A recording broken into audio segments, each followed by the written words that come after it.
Start हुआ sir. Recording? Okay sir, Yes, sir. Yes, sir. Okay. अच्छा, good evening sir, फिर से सबको गुड इवनिंग। अच्छा, तो फिर आज इकोनॉमिक्स पढ़ना है सर, और इकोनॉमिक्स में क्या पढ़ेंगे?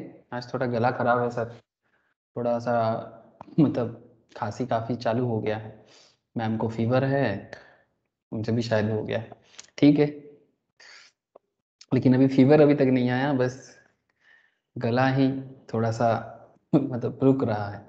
कोई बात नहीं, मैं धीरे धीरे ही पढ़ाऊंगा, बट सुनते रहो ना, हाँ आप लोग। तो जैसे कि माइक्रो इकोनॉमिक्स का डिस्कशन चल रहा है, और माइक्रो इकोनॉमिक्स में हम लोग बात कर रहे हैं सर मार्केट में, और प्रीवियस लेक्चर्स में हम लोगों ने रेवेन्यू के बारे में डिस्कशन किया था, याद है आप लोगों को? अर्पिता को मैंने क्लास शेयर किया था, अर्पिता देखा था तूने? किरे देखे चिल्ली? देखे नहीं स्किन तो है। Market revenue is a very important discussion, okay, very important discussion must. हाँ, इकोनॉमिक्स सीखना है तो फिर ये मार्केट रेवेन्यू का नॉलेज बहुत ज़रूरी है।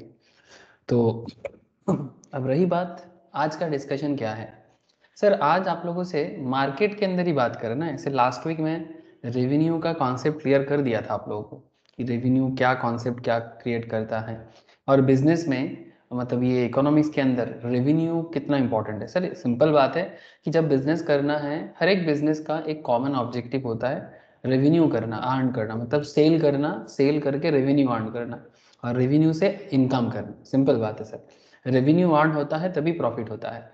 और ये मार्केट चैप्टर जो है बेसिकली क्या है? बाजार है ना, और बाजार में कौन आता है सर? बिजनेस करने के लिए बिजनेसमैन आता है ना। लेकिन आज हम लोग बाजार के अंदर मतलब ये मार्केट के अंदर, जैसे कि आप लोगों में लास्ट वीक डिफरेंट मार्केट के बारे में बताया था, डिफरेंट काइंड ऑफ मार्केट, और उस डिफरेंट काइंड ऑफ मार्केट के अंदर जो इकोनॉमिक्स रिलेटेड मार्केट है, ऐसे आप लोगों को लोकल मार्केट, रीजनल मार्केट, हाँ स्टॉक मार्केट, ढेर सारा पॉइंट में बात किया था। बट जो इकोनॉमिक्स के अंदर मार्केट के बारे में बात होता है ना सर, वो हो जाता है कंपटीशन वाइज। किस चीज़ के मतलब हिसाब से? कंपटीशन के हिसाब से। जैसे मानो परफेक्ट कंपटीशन, मोनोपोलिस्टिक कंपटीशन, हाँ मोनोपोली मार्केट, ओलिगोपोली मार्केट, याद आ रहा है क्या? अरे डिफरेंट मार्केट घुमाने भी लेके गया था, इंडियन रेलवे, इंडियन एयरवेज, हाँ सर कुछ याद आ रहा है? Yes, sir. तो ये डिफरेंट मार्केट के अंदर तो बात करना है, बट आज मैं आपको ये जो मार्केट है ना सर, मार्केट के अंदर प्रोडक्ट होता है कि नहीं होता? मार्केट में कोई प्रोडक्ट या सर्विस बिकता है कि नहीं बिकता? मार्केट में हम लोग क्या क्या काम के लिए जाते हैं? कोई चीज़ खरीदने के लिए जाते हैं, इन सिंपल। तो जो भी चीज़ें, चाहे वो प्रोडक्ट हो चाहे वो सर्विस हो, जो भी प्रोडक्ट या सर्विस परचेस करने के लिए जाते हैं, उसका एक दाम होता है ना सर? बिना दाम का कोई प्रोडक्ट होता है क्या? क्या बोलते हो, बोलो? बिना दाम का प्रोडक्ट। तो दाम कैसे डिसाइड होता है? How to determine price? What is the question sir? How to determine price, okay. मतलब ये जो प्राइस डिटर्मिनेशन है, ये एक इकोनॉमिक्स का बहुत इंटरेस्टिंग कॉन्सेप्ट है सर। मतलब दाम मन मर्जी नहीं होता, हाँ मन मर्जी होता है डिफरेंट मार्केट में। जैसे मानो जो मोनोपोली है, जैसे मैं आपको बोला था इंडियन रेलवे, मोनोपोली का it's a very interesting example. अगर इंडियन रेल को लगता है कि मैं अपने रेलवेज का fare AC first class, second class, sleeper class, second seating different होता है रेल के अंदर, वो अपने मर्जी से रेल का फेयर डिसाइड कर सकता है। क्यों? क्योंकि इंडियन रेल का कोई कॉम्पिटिटर नहीं है क्या? इंडियन रेल का कोई कॉम्पिटिटर है? बोलो। No, sir. नो। लेकिन अगर मानो कि जैसे मार्केट में डिफरेंट, जैसे मानो वेजिटेबल मार्केट, ठीक है, फिश मार्केट, ग्रोसरी मार्केट, हाँ। अब मुझे एक चीज़ बताओ, ये सब मार्केट में जो प्रोडक्ट हम लोग खरीदने जाते हैं, जस्ट टेल मी कि इनका जो दाम होता है, क्या ये दाम ये अपने मर्जी से डिसाइड करता है? हाँ मतलब कोई भी जैसे मानो मेरा मन हुआ आज, मानो कि मैं एक मार्केट में टमाटर बेचने आ गया, ठीक है, मैं पोटैटो बेचने आ गया, मेरे को लगता है कि मैं पोटैटो बेचूंगा 100 रुपीज़ में, जहाँ पर मार्केट में बाकी लोग बेच रहा है 50 रुपीज़ में, तो क्या मैं ऐसा सेल कर सकता हूँ? No sir. कर तो सकते हैं, 100 रुपीज में मैं पोटैटो बेच सकता हूँ, कोई मुझे रोकेगा नहीं, बट सवाल ये है सर कोई खरीदेगा क्या? हाँ सर, सेम आलू मैं बेच रहा हूँ 100 में, बाकी लोग बेच रहे हैं 50 में, कोई बेच रहा है 45 में, तो कोई मेरे से आलू खरीदेगा क्या? क्या लगता है? No sir. No sir, simple बात है। तो क्वेश्चन उठता है सर ये कैसा मार्केट है? सर इस तरह का मार्केट को बोलते हैं परफेक्ट कॉम्पिटिटिव मार्केट। क्या market sir? Perfect competitive market. तो मैं आज आप लोगों को यही चीज बताऊंगा कि ये जो परफेक्ट कॉम्पिटिटिव मार्केट है, ऐसे मार्केट में प्रोडक्ट का प्राइस डिटरमाइन होता कैसे है। मतलब आलू का दाम 20 रुपया के जी, प्याज का दाम 50 रुपीज़ के जी, टमाटर 80 रुपीज़ के जी, ठीक है। ये जो भी चीज़ें डिसाइड होता है, जैसे मानो ग्रोसरीज में देख लो, आटा 5 के जी आटा का दाम है 150, सरसों तेल का दाम है 180 1 लीटर का, ठीक है। तो जो भी दाम डिसीजन होता है, ठीक है, मैगी पैकेट का दाम 12 रुपीज़, कोई बोलता है सर छोटा पैकेट लोगे तो 6 टका, उससे बड़ा लोगे 12 रुपीज़, उससे बड़ा लोगे 4 पैक 6 पैक लोगे 64 65 70। Now there is a big question sir कि ये दाम डिसीजन होता कैसे है, ठीक है। तो मैं आज आप लोगों को दाम जैसे ही बात कर रहे हैं, प्राइस डिटर्मिनेशन के बारे में बात कर रहे हैं, तो एक प्रोडक्ट का नाम लेके बिना बात आगे नहीं बढ़ाना चाहिए। सर क्या नाम है प्रोडक्ट का? Sir petrol. एक ऐसा प्रोडक्ट है जिसका दाम बढ़ने पे सब कोई चिल्लाना चालू हो जाता है ना सर? क्या रे, चिल्लाते कि नहीं चिल्लाते बोलो? पेट्रोल का प्राइस बढ़ने से, मतलब बाकी चीजों के लिए दुनिया में कुछ लोग कुछ बोले या ना बोले, पेट्रोल प्राइस बढ़ने से हर कोई चिल्लाते हैं। ये sir no? Yes sir. Yes ना? तो ये पेट्रोल प्राइस तो मार्केट में परफेक्ट कंपटीशन के अंदर नहीं आता, बिकॉज ये पेट्रोल का प्राइस डिटर्मिनेशन तो सर गवर्नमेंट के हाथ में है ना, central government as well as state government, ठीक है। मतलब ये राज्य सरकार एंड केंद्र सरकार दोनों मिलकर ही डिसाइड करता है। लेकिन मैं आपको आज वो भी बताऊंगा थोड़ा सा कि ये पेट्रोल का प्राइस डिटरमाइन कैसे होता है, ठीक है। लेकिन मेन ऑब्जेक्टिव रहेगा परफेक्ट कॉम्पिटिटिव मार्केट में प्राइस डिटरमाइन करना। तो क्या आपको मैं पहले थोड़ा पेट्रोल प्राइस के बारे में बात कर लूँ, उसके बाद आपको price determination in perfect competition. Perfect competition किसको बोलते हैं सर? सर परफेक्ट कंपटीशन उस मार्केट को बोलते हैं जिस मार्केट में बहुत सारे सेलर्स होते हैं और बहुत सारे बायर्स होते हैं, बहुत सारे बायर्स और बहुत सारे सेलर्स। सर एग्जांपल के तौर पे आप फ्रूट्स मार्केट, फ्लावर मार्केट, हाँ, आप vegetables market, fish market, groceries market, हाँ, इस तरह का ले सकते हो। हाँ, क्लोथ्स मार्केट, बहुत सारी चीज़ें हैं जिसमें सेल करने के लिए भी है बहुत सारे लोग और खरीदने के लिए भी है बहुत सारे लोग, मतलब large number of buyers and large number of sellers. तो ऐसे मार्केट में प्राइस डिसाइड होता है ना डिमांड सप्लाई के बेसिस पे। तो क्या सर मोनोपोली में डिमांड सप्लाई इफेक्ट नहीं करता? करता है, लेकिन डिमांड सप्लाई इफेक्ट करता है, लेकिन क्योंकि उनका कॉम्पिटिटर नहीं होता, वो अपने मर्जी से भी दाम डिसाइड कर सकता है, ठीक है। तो ये जो चैप्टर जो चल रहा है ना, theory of market in micro economics, ये आपको यही सब चीजें सिखाएगा कि मार्केट में प्रोडक्ट प्राइस डिसाइड कैसे करेंगे, डिफरेंट मार्केट का कैरेक्टर क्या होता है, कौन होते हैं उस मार्केट के अंदर, प्राइस को डिसाइड करने के लिए डिमांड का क्या खेल है, सप्लाई का क्या खेल है, तो वही सब चर्चा है। तो परफेक्ट कंपटीशन में मार्केट तो बताऊंगा, बट उससे पहले सबसे पसंदीदा जो सबके मन में चलता है सर, पेट्रोल का प्राइस के बारे में, हाँ बता देते हैं ना सर। चलो, पेट्रोल प्राइस बेसिकली मोनोपोली है, ठीक है। मोनोपोली है बिकॉज ये गवर्नमेंट डिसाइड करते हैं कि क्या दाम में पेट्रोल सेल होगा।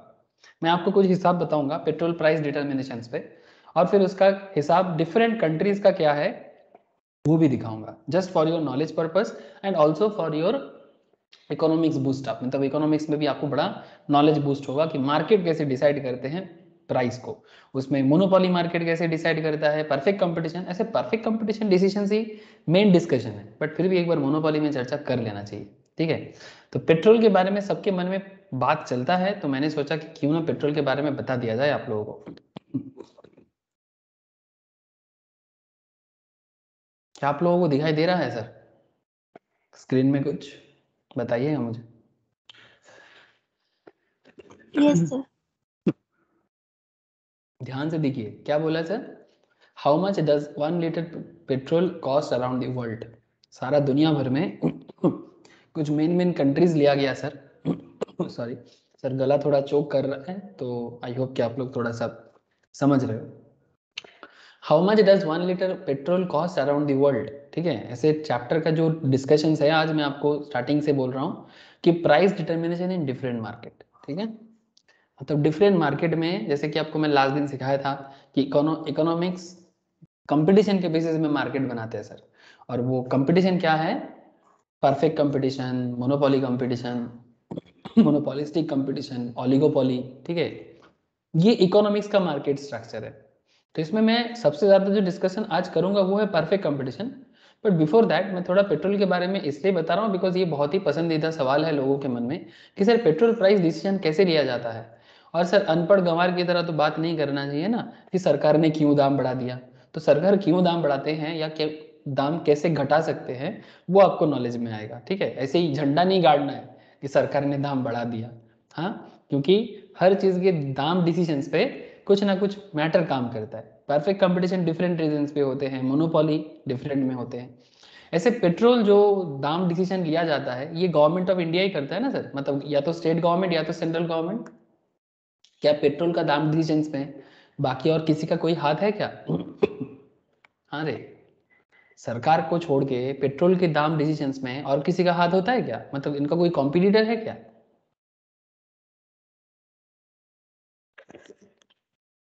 क्या रे बोलो। No sir. नो। तो देखो एक बार, यहाँ पर मैं आपको दुनिया भर का कुछ बड़े बड़े कंट्रीज का नाम लिया। यहाँ पर आपको देखने को मिलेगा दुनिया भर में मोटा मोटी पेट्रोल का क्या प्राइस चल रहा है। तो ध्यान से देखो सर, पहले पहले प्राइस देखो, फिर डिटर्मिनेशन भी बताते हैं।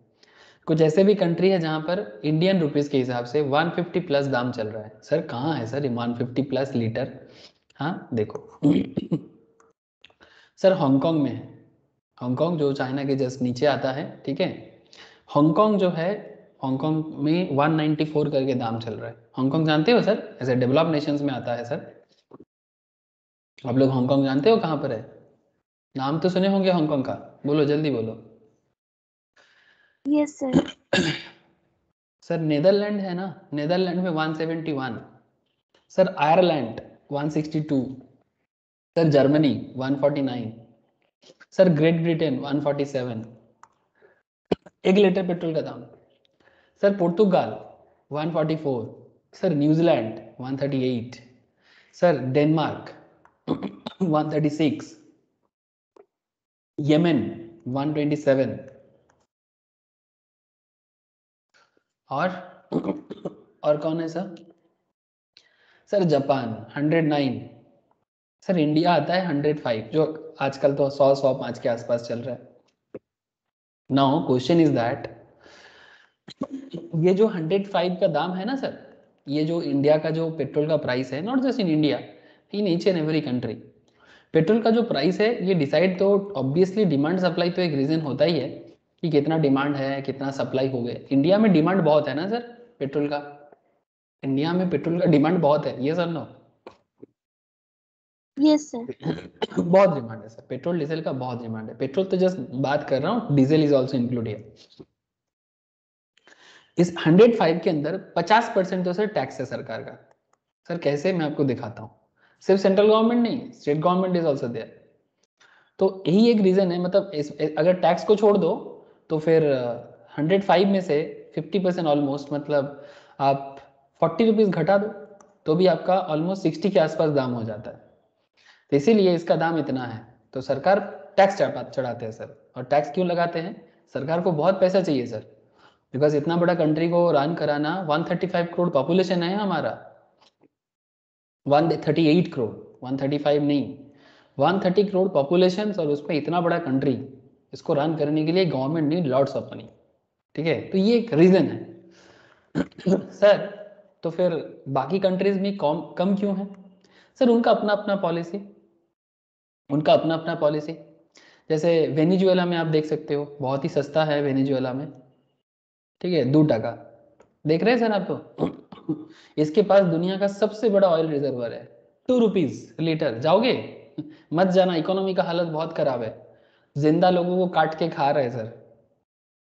सर सच में क्या? हाँ सर, ये साउथ अमेरिकन नेशन है वेनेजुएला, दुनिया का सबसे बड़ा ऑयल रिजर्व इनके पास है, और इनका इकोनॉमी का हालत बहुत बदतर है सर, बहुत बदतर। इन्फ्लेशन है सर 7000% के आसपास।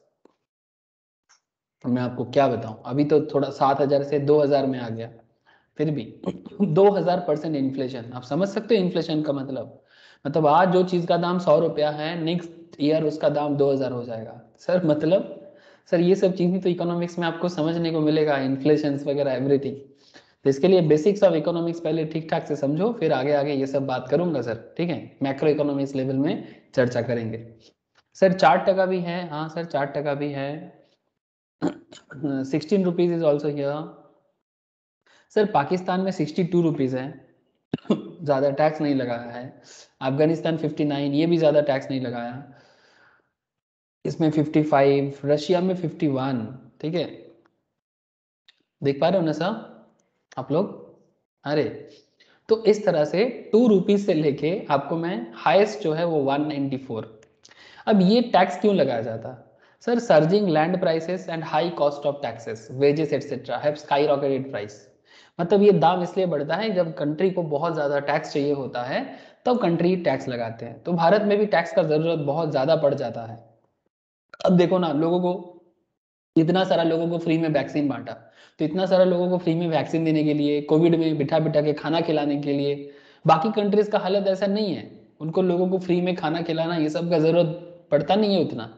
इंडिया का सिचुएशन अलग है, different countries have different situations, उसके बेसिस में ये सब डिसाइड होता है सर, ठीक है। Different countries have different situation and उसके बेसिस में ये सब डिसीजंस लिया जाता है, ठीक है। तो आपको मैं अभी दिखाता हूँ कि पेट्रोल डिसीजंस कैसे लिया जाता है। मैं आपको पेट्रोल का प्राइस का डिसीजन दिखाता हूँ, पेट्रोल प्राइस का ब्रेकडाउन। ये थोड़ा सा पुराना है, मतलब लास्ट ईयर का डेटा है, जब पेट्रोल प्राइस बढ़ रहा था, जब पेट्रोल का दाम थोड़ा सा इंक्रीज हो रहा था, ऑन द टाइम 70 क्रॉस करके 80 की तरफ बढ़ा था, 82। अभी 100 चल रहा है, ठीक है, 100, 105। सर आप ऐसे सोचो, 1 लीटर पेट्रोल जब दूसरे कंट्री से लाया जाता है ना, क्या इंडिया में पेट्रोल डीजल मिलता है सर? मतलब पेट्रोल डीजल का मतलब माइंस है क्या यहाँ पर हमारे देश में? हाँ सर, क्या इंडिया में पेट्रोल डीजल की माइंस है? अरे बोलो सर। थोड़ा बहुत है, आसाम वगैरह में थोड़ा सा, उसमें कंट्री का कुछ नहीं होता, एक स्टेट का भी डिमांड फुलफिल नहीं कर सकते। तो मतलब जो भी तेल वगैरह है ना, वो ज़्यादातर यूरोप मतलब मिडिल ईस्ट में है, साउथ अमेरिकन नेशंस में है, ठीक है। ये सब ऑयल रिजर्विंग कंट्री है सर वर्ल्ड वाइड। आप लोग जानते हो ना तेल कहाँ से आता है? हाँ, सऊदी अरब से, यूनाइटेड अरब से, ओमान से, ये सब कंट्री से तेल आता है, ठीक है। इनका भी खत्म हो रहा है। तो ये जो मैं अभी आपको बोल रहा था, अफ्रीकन नेशंस भी आजकल आ गया है, वेनेजुएला, ये कंट्री सर, इसका इकोनॉमी बहुत खतरनाक है सर। मतलब आपको मैं क्या बताऊं, इतना सस्ता तेल है फिर भी ये लोग कंट्री को संभाल नहीं पा रहे, बिकॉज दुनिया का सबसे सस्ता तेल यहीं पर मिल रहा है आज के डेट में, 2 रुपीज सौ। This is the country Venezuela. बहुत तेल है इसके पास, रशिया के पास भी बहुत तेल है, ठीक है। अब तेल का अलग कहानी, मैं तेल में ज़्यादा बात नहीं करना चाहता, बिकॉज ऐसा होगा तो आप लोगों को लगेगा कि पेट्रोल डीजल का ही क्लास चल रहा है, ठीक है। तो just for the understanding purpose मैं आपको पेट्रोल डीजल के बारे में बात कर रहा हूँ। अब बात को समझो सर, आप बातों को समझो। सर क्या बात है कि ये जो प्राइस डिटर्मिनेशन ऑफ पेट्रोल है, ये गवर्नमेंट के हाथ में। 1 लीटर पेट्रोल जब बाहरी कंट्री से लाया जाता है तो उसका दाम पड़ जाता है 26 रुपीज। ये एक लीटर पेट्रोल का दाम है क्रूड ऑयल का। फिर उसमें फ्रेट लगता है तो 37 पैसे का, फिर उसमें सेंट्रल गवर्नमेंट का टैक्स लग जाता है 32 रुपीज का। सर क्या बात करते हो, 26 टका का 1 लीटर पेट्रोल पे 32 रुपीज टैक्स? हाँ सर। सर स्टेट गवर्नमेंट जो है ना, मतलब जैसे वेस्ट बंगाल, तमिलनाडु, अलग अलग जो भी स्टेट्स है, उनका वैट लग जाता है 30%। आप समझ रहे हो ना? किसी किसी का तो उससे भी ज्यादा, कोई 30% लगाया तो कोई 30% से भी ज्यादा लगा देते हैं। स्टेट गवर्नमेंट का वैट लग जाता है 30%। पेट्रोल पंप जो डीलर है ना सर, जिनका पेट्रोल पंप है, उनका कमीशन होता है 3 टका 65 पैसा। तब जाके 1 लीटर पेट्रोल का दाम कभी 82, कभी 100, जो भी चलता है उसके बेसिस में। तो अगर 100 भी चल रहा है इसमें, तो सर सेंट्रल गवर्नमेंट का एक्साइज में चला जाता है 32, स्टेट गवर्नमेंट का 30% ऑलमोस्ट 20, यहीं पर तो हो गया 50। समझे सर? और दाम है 105, बाकी 1 लीटर दाम, डोमेस्टिक फ्रेट, कमीशन, ये सब लेके पेट्रोल का प्राइस। कुछ बात समझ में आ रहा है? तो सर क्या अगर government of India petrol price में टैक्स कट कर देता है, कट कर सकता है, बट जब गवर्नमेंट को ज़रूरत पड़ेगा वो पैसा कहाँ से लाएगा? जैसे आप लोगों को पता होगा सर, चीन हमारे देश में बहुत तंग कर रहा है, ठीक है, चाइना बहुत ज़्यादा प्रॉब्लम करके रखा है इस एरिया में, तो वी नीड मनी। तो इतना सारा आर्मी को डिप्लॉय करना, मतलब ये तो बस एक सिंपल सा बात है, इतना बड़ा बॉर्डर को सिक्योर करना, ठीक है, कोई आम बात नहीं है सर। तो गवर्नमेंट को बहुत सारे रीजन में पैसा का ज़रूरत पड़ता है, तो जब भी गवर्नमेंट को ऐसा ज़रूरत पड़ता है, इसके लिए भी गवर्नमेंट टैक्स बढ़ा देता है, या फिर जैसे पैंडेमिक जैसा प्रॉब्लम में गवर्नमेंट नीड मनी, टैक्स से भी पैसे लेते हैं, यहाँ से भी पैसे लेते हैं। तो ये कंट्री का अपना अपना बात है सर, ठीक है। कोई बोलेगा पाकिस्तान चले जाते हैं, 62 रुपीज़ करके हैं, चले जाओ। पाकिस्तान क्यों, मैं तो आपको बोलता हूँ कि आप वेनेजुएला चले जाओ, जहाँ 2 टका करके पेट्रोल का दाम है, ठीक है। गवर्नमेंट कोशिश करता है सर, ठीक है, लेकिन लास्ट गवर्नमेंट भी अगर कुछ लोन लेके रखा है, जैसे इस बार जो पेट्रोल प्राइस बढ़ा है, प्रीवियस गवर्नमेंट ने कुछ लोन लेके रखा है, उसका लोन का रिपे भी कर रहा है, इसके लोन का इंटरेस्ट भरने के लिए भी पेट्रोल का दाम बढ़ाना पड़ा। तो ये सब बहुत सारा रीजन होता है, ठीक है, वो गवर्नमेंट का मामला है, लेकिन ये मोनोपोली है, इसमें गवर्नमेंट ऑफ इंडिया का या स्टेट गवर्नमेंट्स का मोनोपोली है। तो ये एक मोनोपोली मार्केट में तय हो गया, बिकॉज गवर्नमेंट नीड टैक्स, ठीक है, और उसके कारण पेट्रोल प्राइस का डिटर्मिनेशन हो रहा है। आपको बात समझ में आ रहा है ना सर, कि किस तरह से पेट्रोल का प्राइस डिटरमाइन हुआ, not just in India, in each and every country. बोलो सर, समझ में आ रहा है कि नहीं? हाँ sir. Yes sir. Yes sir. तो सर अगर आपको ये पेट्रोल का डिसीजन समझ में आया, बिकॉज ये मोनोपोली मार्केट है, बट हम लोग सर बात मोनोपोली में अभी नहीं करेंगे, अभी मोनोपोली में बात तो कर लिए थोड़ा सा, अभी बात आगे बढ़ाते हैं सर। जैसे लास्ट दिन आप लोगों को मैं रेवेन्यू सिखाया था, आज आपको मैं सिखाऊंगा determination of equilibrium price. Sir ये इक्विलिब्रियम प्राइस डिटर्मिनेशन कैसे होता है, मैं आपको ये समझाने वाला हूँ, ध्यान से सुनना सर। थोड़ा सा ट्रिकी है, बट बहुत ट्रिकी भी नहीं है, ठीक है। आप ऐसे समझ सकते हो कि परफेक्ट कॉम्पिटिटिव मार्केट है सर, इसमें थोड़ा डिमांड और सप्लाई का नॉलेज काम करेगा, ठीक है। जिन लोगों ने अभी भी डिमांड सप्लाई डिटेल्स में मेरे पास नहीं पढ़ा, उनको मैं डिमांड सप्लाई डिटेल्स में क्लास शेयर करूंगा, आप अभी कर सकते हो, फिर बाद में लाइव में भी कर लेना, लेकिन अब बाद में मतलब समझ जाओगे सर, इतना मैं बोल सकता हूँ कि आपको जो भी मैं बताऊंगा अभी आप समझ जाओगे, बिकॉज अभी डिमांड और सप्लाई का बहुत बड़ा रोल प्ले। सर ये law of demand states N inverse relationship between price and quantity demand. Law of demand क्या कहता है सर, प्राइस और डिमांड में ना रिलेशनशिप इनवर्स करते हैं। सर वो क्या बात हो गया इनवर्स, मतलब जब किसी प्रोडक्ट का दाम बढ़ता है तब तो उसका डिमांड क्या होता है, बोलो तो?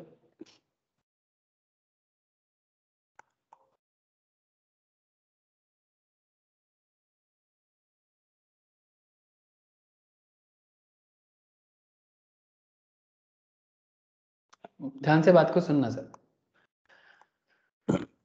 इस तरफ मैंने प्रोडक्ट प्राइस को चुना और इस तरफ मैंने क्वांटिटी ऑफ प्रोडक्ट को चुना। आप मुझे एक सिंपल बात कहना, अगर प्रोडक्ट का प्राइस 5 टका है तो उसका डिमांड ज़्यादा होगा कि प्रोडक्ट का प्राइस कम हो के 1 टका होने से उसका डिमांड ज़्यादा होगा? बताओ सर, जेन्युइनली बताओ, सिंपल बात है, प्लीज टेल मी। सर 1 টাকা হলে দাম 1 टका होले ডিমান্ড বেড়ে যাবে। 1 टका होले डिमांड बढ़े जाए, है ना? जब 1 रुपी होगा डिमांड बढ़ जाएगा, और 5 रुपीज होने से डिमांड কমে যাবে। कम हो जाएगा, है ना? शालिनी बात समझ में आ रहा है? सोमोदीप बात समझ में आ रहा है ना?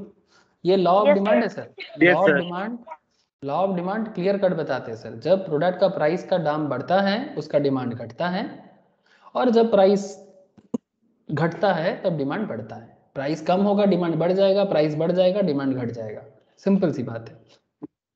नाउ अब सर बोलोगे कि सर प्राइस बढ़ने से भी डिमांड नहीं बढ़ता, सर उसको exception of law of demand कहते हैं। जब मैं डिमांड चैप्टर के अंदर डिटेल्स में बात करूंगा तब आपको फिर से ये चीज़ बताऊंगा, ये exception to the law of demand क्या होता है, बट अभी आपको वो सब दिमाग नहीं लेना है, वो सब चीज़ों को दिमाग में नहीं लेना है। आप बस इतना समझो ये जो प्राइस है और इसके साथ क्वांटिटी ऑफ डिमांड का रिलेशनशिप कैसा है, इनवर्स। मतलब ये बढ़े तो ये बोलेगा हम घटेंगे, या ये कमे तो ये बोलेगा कि हम बढ़ेंगे। इस तरह का। तो अभी इसको अगर मैं ग्राफिकली ड्रॉ करूं, इस पर्टिकुलर ग्राफ को अगर मैं ड्रॉ करूं, तो डिमांड कर्व कैसे ड्रॉ करोगे? बहुत सिंपल है सर, वेरी इजीली आप डिमांड कर्व को ड्रॉ कर सकते हो। सॉरी सर, देखो से फॉर एग्जांपल मैगी, मैगी ही दिमाग में छाप लो सर 2 मिनट के लिए, ठीक है सर। मैगी का प्राइस 5 टका, मैगी का प्राइस क्या है? 5 टका। तो क्या 50 पैकेट मंगवाओगे कि 10 पैकेट मंगवाओगे? सर ये सोचो कि 5 टका सबसे ज्यादा दाम है, ठीक है, मतलब अभी आज के हिसाब से मत सोचो, सोचो कि बहुत पुराना जमाना है, 5 टका हाईएस्ट प्राइस है। तो जो गरीब इंसान है या फिर अपने आप को मिडिल क्लास सोचो, अब कोई बोलेगा सर 5 टका है तो बहुत सस्ता है, मैं 50 पैकेट मंगवा लूंगा। नहीं, don't think like that, just feel that कि 5 टका is the highest price currently in the market, ठीक है।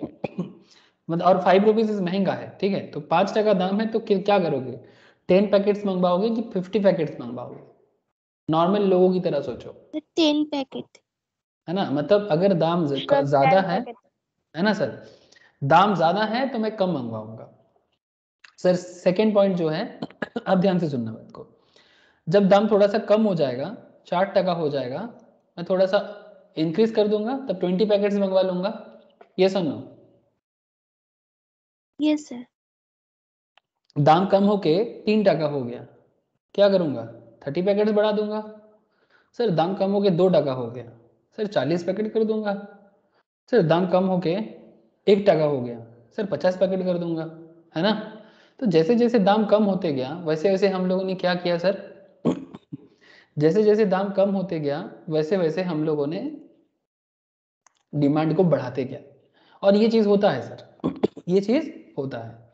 अब ये जो लाइन क्रिएट हुआ ना सर, इसको बस आप कनेक्ट कर दो, और ये जो ग्राफ का मूवमेंट है वो डाउनवर्ड है सर, ठीक है।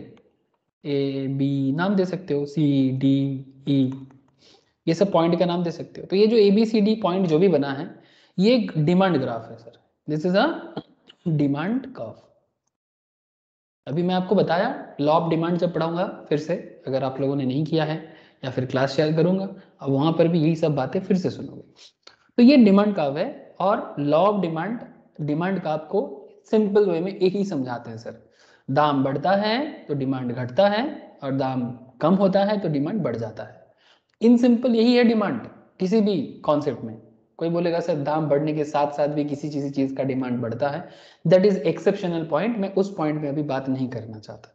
ऐसा प्रोडक्ट है सर जिसमें दाम बढ़ने के साथ साथ भी डिमांड बढ़ता है। जैसे आप किसी के पास मानो कि डायमंड का नेकलेस है, और मार्केट में डायमंड का नेकलेस 20,000, 2 लाख की जगह कल अगर 70,000 में आ जाए, तो क्या लगता है डायमंड का नेकलेस खरीदने कोई जाएगा? हाँ सर, डायमंड नेकलेस 2 लाख की जगह अगर 70,000 हो जाए, लोगों को डायमंड खरीदने में मजा आएगा क्या? अरे, अरे बोलो ना, हाँ, कॉमन यस सेंस सर। लगाओ, मजा आएगा? 2 लाख का डायमंड अगर 70,000 में मिलना चालू हो जाए तो मजा आएगा क्या?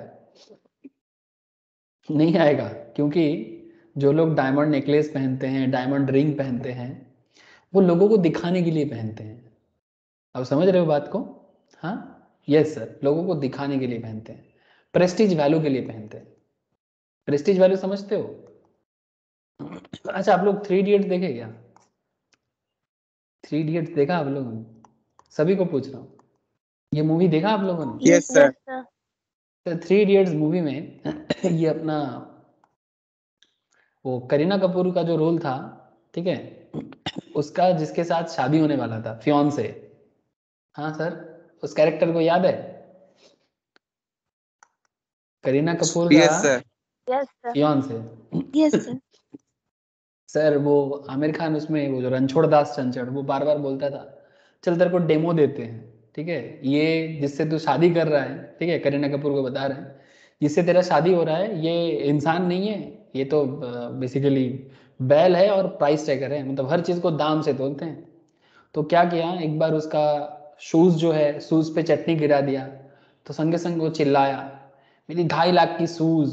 हाँ, फिर उसके शेरवानी पे चटनी गिरा गिरा दिया। हाँ, देखे होंगे लॉन्ड्री में, हाँ होटल में, तो फिर वो चिल्लाया मेरी 1.5 लाख की शेरवानी। फिर वो घड़ी का बात किया तो बोलते कि ये 2.5 लाख की घड़ी है, तो फिर वो आमिर खान वहाँ पर रणछोड़ दास बोलता है कि मेरा तो 150 की है पर सही टाइम बताता है। तो आप बात समझ रहे हो ना, जो लोग डायमंड रिंग नेकलेस पहनते हैं इनके लिए सस्ता वाला चीज लेने का इच्छा नहीं करता, ये दाम बढ़ने से ही इनको मजा आता है। कल अगर 2 लाख की जगह ये डायमंड 3 लाख हो जाए ना, इनको खरीदने का और मजा आ जाएगा कि भाई हम 3 लाख में डायमंड रिंग खरीदेंगे और दुनिया को बताएंगे देखो मैंने 3 लाख का खरीदा। जो लोग मर्सिडीज में चढ़ते हैं, ठीक है, ठीक है, ऐसे हर कोई नहीं सर, जो मतलब जो जो लोग थोड़ा सा ना शो ऑफ करना चाहता है समाज में, सोसाइटी में डिफरेंट लोग होते हैं। कुछ लोग होते हैं भाई मेहनत करते हैं कमाते हैं, मर्सिडीज उनके लिए एक नॉर्मल कार जैसा ही है। कुछ लोगों का मानना ऐसा है भाई मैंने पैसा कमाया तो मर्सिडीज लोगों को दिखाते हैं ना, देखो भाई मेरा मर्सिडीज है, तो वो मर्सिडीज दिखाने के लिए करते हैं। आज अगर मर्सिडीज मानो कि 30 लाख में मिल रहा है और कल वही मर्सिडीज अगर 40 लाख हो जाए ना, तो वो क्या करेगा, वो 40 लाख में खरीदेगा और लोगों को बताएगा चिल्ला चिल्ला के 40 लाख से लिया भाई, 40 लाख से लिया। मतलब यहाँ पर दाम बढ़ा फिर भी डिमांड बढ़ा। समझ में आ रहा है बात? हाँ, आईफोन आईफोन यूजर्स भी Yes, कुछ sir. ऐसे हैं, आईफोन यूजर्स जो होते हैं इनका भी कुछ ऐसे ही कैरेक्टर होता है। कुछ लोग हैं जो आईफोन का सही इस्तेमाल जानते हैं, अपने पास रखते हैं, शो ऑफ नहीं करते। कुछ लोग ऐसे भी होते हैं सर, आप देखना आईफोन होने से वो जो आईफोन का एप्पल जिधर होता है ना, वो पॉकेट के सामने बाहर करके रखते हैं या हाथ में लेके चलते हैं। देखा आप लोगों ने? हाँ, जहां भी बैठते हैं आईफोन हाथ में लेके बैठते हैं ताकि दोस्त पूछे उनको भाई तेरा आईफोन है क्या? हाँ सर, गलत बोला क्या? अरे No, बोलो sir. ना, ऐसा ही देखने को मिलता है ना। तो आईफोन महंगा आता है, 1 लाख 1.5 लाख 80 हजार 90 हजार का फोन है।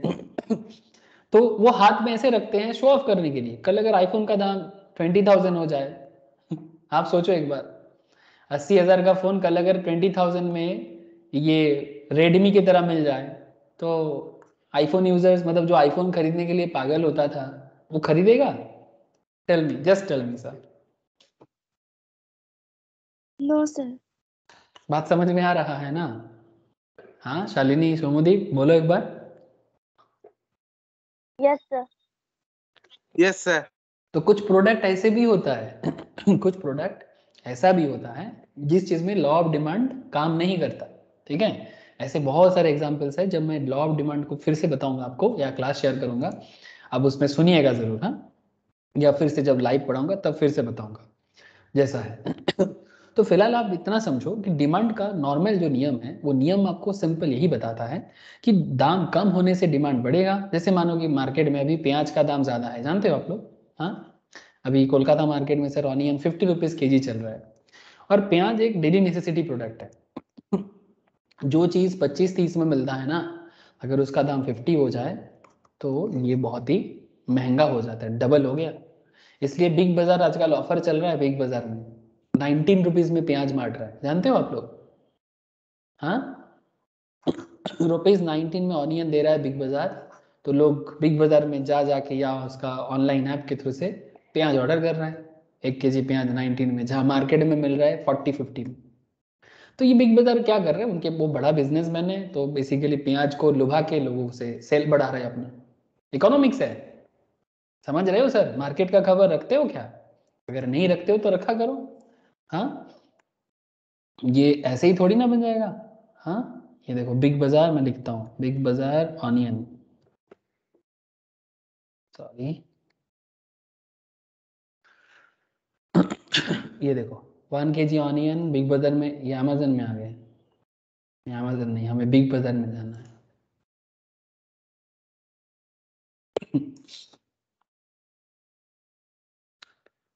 किसी कारण से साइट में प्रॉब्लम है, ठीक है, बाद में देख लेना सर, ठीक है, आप लोग चाहो तो खुद से भी चेक कर सकते हो।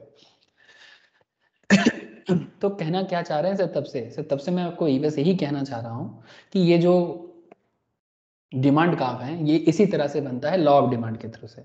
सर इसीलिए यहाँ पर क्या बोला, Law of demand states an inverse relationship between price and quantity demand.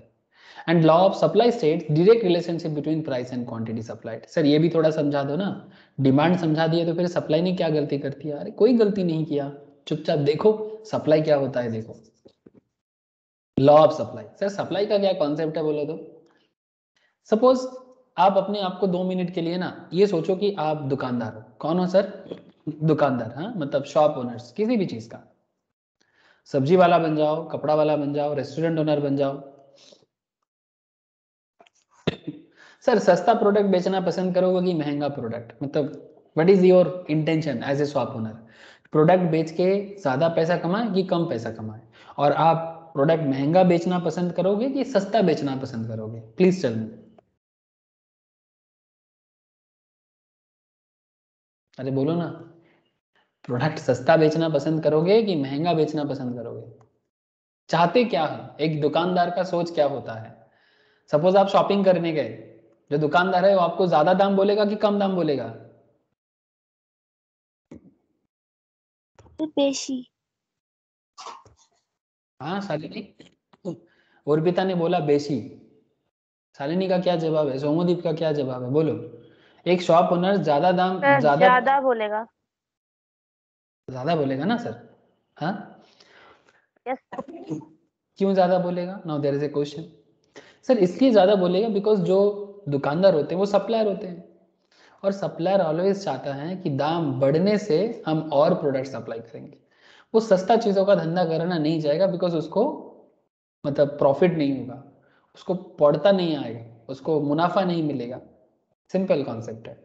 Demand sir consumer के पॉइंट ऑफ व्यू से होता है। ये जो डिमांड के बारे में बात कर रहे हो ना, ये कंज्यूमर या कस्टमर के पॉइंट ऑफ व्यू से था। लेकिन सप्लाई जो है ये सप्लायर या शॉप ओनर्स दुकानदार के पॉइंट ऑफ व्यू से, बिजनेसमैन के पॉइंट ऑफ व्यू से। अब सेम एग्जांपल ड्रॉ करेंगे, ध्यान से देखिएगा। एक्स एक्सिस में प्राइस ड्रॉ करेंगे, वाई एक्सिस में, और एक्स में क्वांटिटी। हाँ सेम कॉन्सेप्ट है, बस थोड़ा बात अलग होगा। ये ओरिजिन है, ये 1 है, ये 2 है, ये 3 है, ये 4 है, ये 5 है प्राइस। ठीक है, आप ये 5,000 5 लाख जो भी मानना है मान लो, मैं 1 2 3 4 5 कर दिया। सर इसको 10 20 30 40 50। ठीक है, अब मुझे आप एक चीज बताओ, आप कौन हो सर? सप्लायर। कौन हो आप? सप्लायर। अब एज ए सप्लायर आप 5 टका में बेचना पसंद करोगे कि 1 रुपये में बेचना पसंद करोगे? बताओ सर। 5 रुपये। 5 रुपये। ठीक है, तो सप्लाई कर्व कैसे बनता है? देखो सप्लाई कर्व ऐसे बनता है, जब प्राइस 5 टका है, supplier wants to sell 50 units. हाँ सर, दाम ज्यादा है तो ज्यादा बेचेंगे, मजा उसी में है। सर दाम 4 टका है तो उसका डिमांड कम, मतलब उसका सप्लाई कम हो जाएगा, बिकॉज वो सस्ता बेचना पसंद नहीं करता है।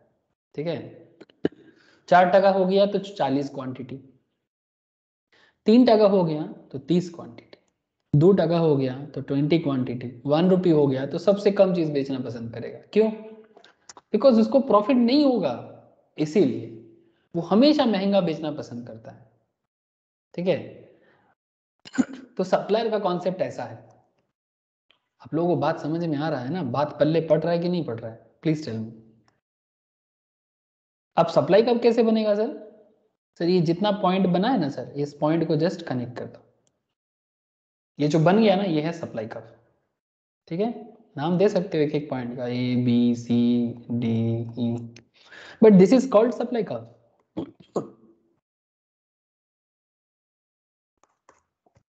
ये डिमांड कर्व है, ये डाउनवर्ड है।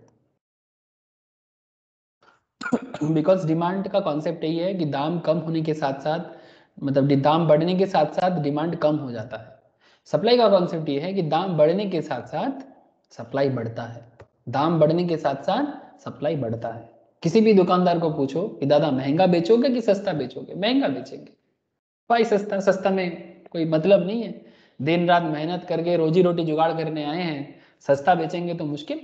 ठीक है सर, एक्सेप्शनल्स भी है, बट अभी मैं एक्सेप्शनल्स में बात नहीं कर रहा हूँ। कॉमन कॉन्सेप्ट में बात कर रहा हूँ। प्लीज टेल मी, सप्लाई का आप समझ में आया? पहले ये बताओ फिर आगे बात करते हैं। सप्लाई Yes, का आप sir. समझ में आया? Yes. सर ये अपवर्ड स्लोपिंग होता है। क्या होता है सर? अपवर्ड स्लोपिंग, ठीक है। और ये हो गया डाउनवर्ड स्लोप। डिमांड सप्लाई का जो स्पेशलाइज्ड क्लास है मैं आप लोगों से शेयर करता हूं, आप लोग प्लीज उसको फिर से गो थ्रू करो। उसमें मैं डिमांड सप्लाई रिलेटेड बहुत सारा बात करके रखा है, ठीक है। तो अभी बात क्या है कि आपको डिमांड भी समझ में आ गया, सप्लाई भी समझ में आ गया। Now sir question is that, sir इसमें एक लड़ाई नहीं दिख रहा है आप लोगों को? हाँ, एक वार जैसा छिड़ गया। अरे ऐसा नहीं लग रहा है कि इसमें जंग छिड़ गया? सर जंग किस बात का? सर सप्लायर चाहता है महंगा बेचे और कंज्यूमर चाहते हैं सस्ता में खरीदे, तो किसका बात माना जाएगा? कंज्यूमर का सुने कि सप्लायर का सुने?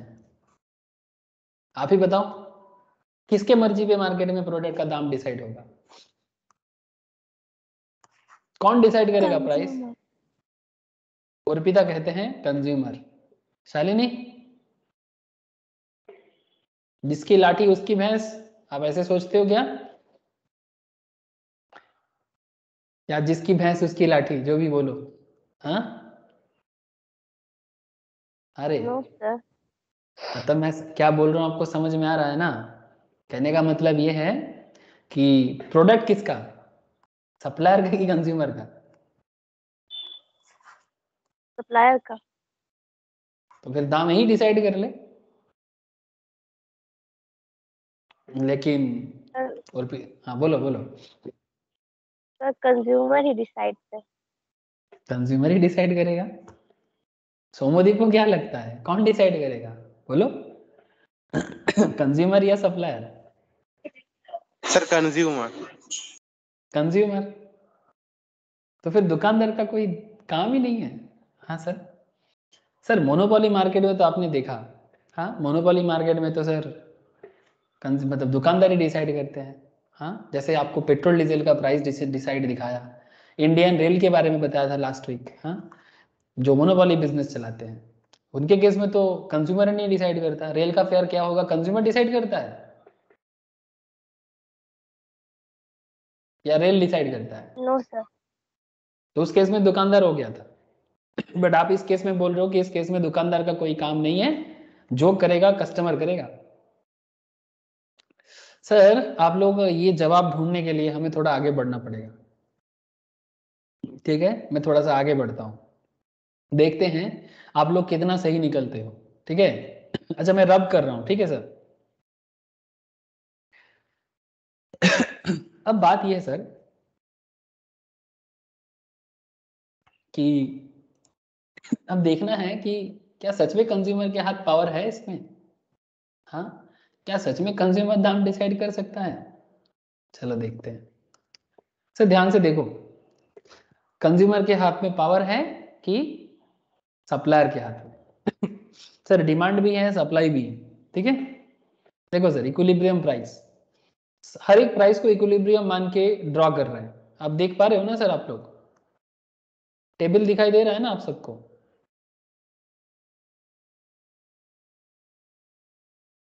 Yes, sir. Yes, sir. Now just patiently सुनना बात को। सर जब दाम 1 टका है, जब दाम 1 रुपी है, तो जो डिमांड कर रहा है उनके लिए तो बोलबाला है सर। मतलब वो चाहते हैं कि मैं 50 यूनिट्स खरीद के लेके जाऊं। बट ये डिमांड करने से ही तो नहीं होगा, सप्लायर को भी तो देने का इच्छा होना चाहिए। अरे but in this case supplier wants to supply only 10 units, hardly, मतलब हार्डली 10 सप्लायर्स होगा, या फिर जो सप्लायर है वो जोर से जोर 10 यूनिट्स बेचने के लिए रेडी है। तो ये 10 यूनिट बेचेगा, आप 50 यूनिट्स खरीदना चाहते हो, कैसे करोगे? हाँ सर, बिकॉज सप्लायर हमेशा चाहते हैं कि वो ज्यादा दाम में बेचे, सस्ता नहीं बेचेगा। अब मार्केट में बार्गेन किए होंगे, अरे बार्गेन मार्केट देखे हो कि नहीं देखे हो?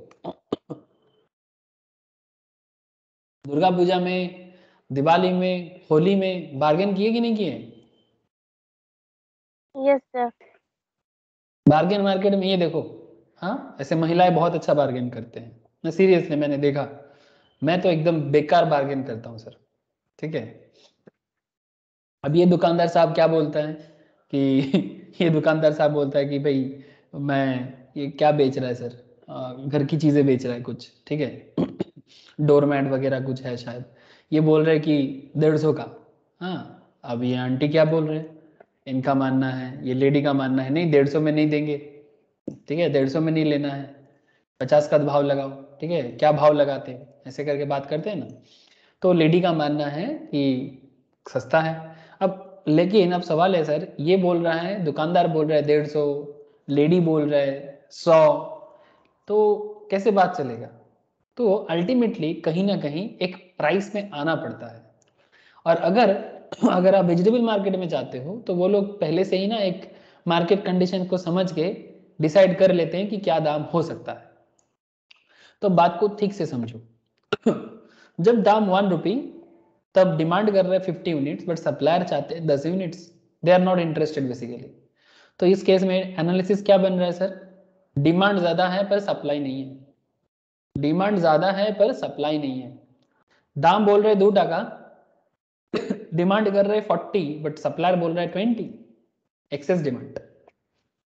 सर जब दाम 4 टका हो जाता है, सप्लायर खुश, सप्लायर बोल रहे हैं, सॉरी डिमांड बोल रहा है कि नहीं, डिमांड खुश नहीं है, डिमांड बोल रहे हैं मैं तो 20 यूनिट्स लूंगा क्योंकि दाम बढ़ गया है, but supplier is very happy, they want to purchase in 40 rupees, मतलब they want to supply 40 units. जब दाम 5 टका हो गया, सप्लायर और खुश, मैं बोलते 50 यूनिट बेच लूंगा, ज्यादा प्रॉफिट करूंगा, लेकिन डिमांड बोल रहे भाई दाम बढ़ गया, मैं तो नहीं लेने वाला, 10 यूनिट ही लूंगा, हार्डली जरूरत का चीज है तो 10 यूनिट लूंगा। तो इस केस में सप्लाई एक्सेस है पर डिमांड नहीं है, सप्लाई एक्सेस हो गया सर पर डिमांड नहीं है, तो किसको बेचेगा। रही बात 3 टका में, जब प्रोडक्ट प्राइस 3 रुपीज में है, तब डिमांड भी बोल रहा है 30, सप्लाई भी बोल रहा है 30, दोनों का बात क्या हो रहा है सर, दोनों का बात मैच कर रहा है, डिमांड भी 30 यूनिट्स लेने के लिए रेडी है, सप्लायर भी 30 यूनिट्स बेचने के लिए रेडी है। तो प्रोडक्ट का प्राइस डिटर्मिनेशन क्या हो जाएगा, प्रोडक्ट प्राइस क्या डिसीजन हो सकता है, 1 2 3 4 5, क्या प्राइस होगा, आलू का दाम, हाँ सर, प्याज का दाम, जो भी दाम है, इसी तरह से डिसीजन लिया जाता है, मार्केट डिमांड सप्लाई से डिसीजन लिया जाता है कि क्या दाम में बेचने से होगा। हाँ सर, और भी चीजें हैं लाइक मार्केट में सप्लाई है नहीं है, डिफरेंट कॉन्सेप्ट है, पर डिमांड सप्लाई के बीच में जब लड़ाई होता है तो लड़ाई का डिसीजन ऐसे डिसीजन लिया जाता है सर। वैसे तो हर दुकानदार चाहेगा मैं महंगा बेचूं, और हर कंज्यूमर चाहेगा कि मैं सस्ता में खरीदूं, लेकिन ना तो कंज्यूमर का सुनेंगे और ना ही दुकानदार का सुनेंगे, सुनेंगे तो मार्केट का सुनेंगे। तो ऐसे कॉन्सेप्ट देखा जाता है सर परफेक्ट कंपटीशन मार्केट में। कहाँ दिखता है सर ऐसा चीजें, परफेक्ट कंपटीशन। बात समझ में आया कुछ, बोलो। Yes, sir. Yes, sir. ठीक है, तो ऐसे होते हैं, ना ही कंज्यूमर बड़ा और ना ही सप्लायर बड़ा परफेक्ट कंपटीशन में। हाँ, मोनोपोली का केस अलग है। तो इसका ग्राफ कैसे ड्रॉ करेंगे सर, सर अभी अभी मैंने आप लोगों को डिमांड और सप्लाई दोनों ड्रॉ करना दिखाया, तो ये दोनों ड्राइंग डिमांड का भी ड्रॉ कर लेना, ठीक है, सेम टू सेम कॉन्सेप्ट में, बस वो जिस तरह का स्ट्रक्चर था ना, वो मैंने क्या किया, यहाँ पर स्ट्रक्चर को हटा दिया और कुछ नहीं, यहाँ पर स्ट्रक्चर को बस हटा दो, स्ट्रक्चर हटा दोगे तो ये डिमांड का स्ट्रक्चर है और सप्लायर का स्ट्रक्चर ऐसा बन जाता है। मैं अलग कलर से करता हूँ, सप्लायर को जैसे सोचते हैं 5 टका है तो मैं 50 यूनिट सेल करूंगा, 4 टका में मैं 40 यूनिट सेल करूंगा, 3 टका में मैं 30 यूनिट सेल करूंगा, 2 रुपीज़ में मैं 20 यूनिट सेल करूंगा, 1 रुपये में मैं 10 रुपीज़। तो जस्ट ये तो अभी आपको मैं शो किया कैसे ड्रॉ किया गया। अब यहाँ पर ज़रूरी नहीं है, बस आप ड्रॉ करके ऐसे ही मतलब थोड़ा सा दिमाग लगा के ड्रॉ कर लो, और सिंपल बात है सर, जिस पॉइंट में आके डिमांड और सप्लाई मैच कर गया, ये वाला एरिया 3 टका, जिस पॉइंट में दोनों ही 30, डिमांड भी 30, सप्लायर भी 30, ठीक है, तो उसी को दाम डिसाइड किया, तो प्राइस क्या हुआ 3, और डिमांड और सप्लाई क्या हो गया इक्विलिब्रियम। तो this particular point is called equilibrium point, ठीक है। इसी तरह से परफेक्ट कॉम्पिटिटिव मार्केट में डिटर्मिनेशन ऑफ प्राइस होता है सर, ठीक है, तो फ्रूट्स मार्केट, वेजिटेबल्स मार्केट, ठीक है, डिमांड सप्लाई का एक बहुत बड़ा रोल प्ले होता है, और इस तरह से प्रोडक्ट का प्राइस डिटरमाइन किया जाता है, बस का फेयर हो, जो भी परफेक्ट कॉम्पिटिटिव है, जहां पर कंज्यूमर का भी पावर है, सप्लायर का भी पावर है, दोनों का पावर है, ऐसे जगह में इस तरह से डिटरमाइन किया जाता है दाम क्या बनेगा। बोलो सर, जबरदस्त समझ में आया कि नहीं आया? डाउट है तो पूछो सर। हाँ सर बोलो, डाउट है क्या? No sir. No sir.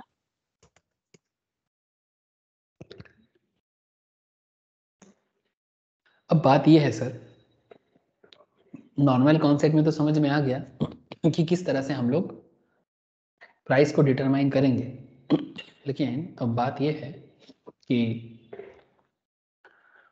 कि हो सकता है कि मार्केट में डिमांड सप्लाई सिनेरियो चेंज हो जाए।